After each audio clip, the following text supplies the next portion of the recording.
মহারাজ আসেন একটু করে মোরে রাজ্যার জগাগত কইছে বার সকলে হরির গুণান কীর্তন মহারাজ আপনার খুব আপনার ফলত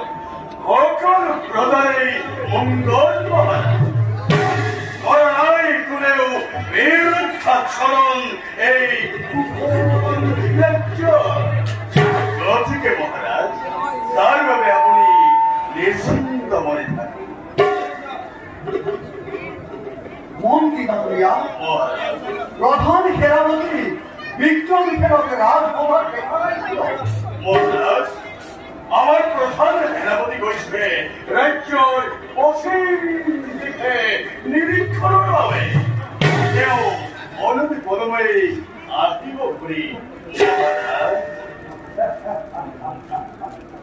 ধন্য ধন্য মন্ত্রী লইয়া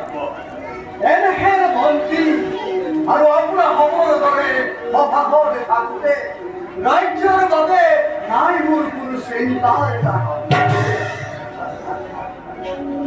ভাষা সম্বৰী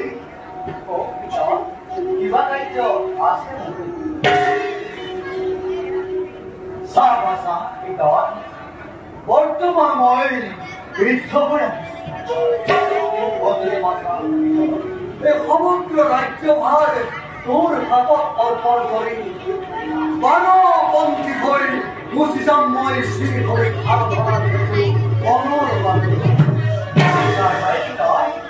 এই কথা কদাপি হ'ব নোৱাৰে আপোনাৰ লগত ময়ো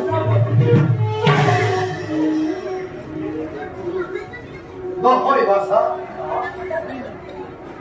ব্যক্তিৰ পাছত পুত্ৰ ৰজা সময় লাগিব ই হৈছে ৰাজবংশৰে পৰম্পৰা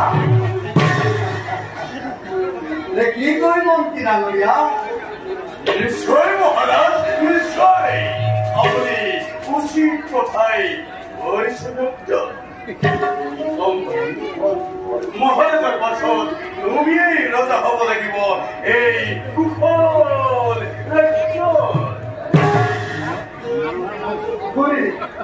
খুরির বসা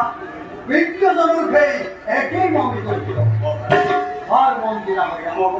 এই বিষয়ে আমি পাছত আলোচনা করি এতিয়া আমি ইমানতে সভা ভংগ কৰোঁ নিশ্চয় মহাৰাজ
Oh!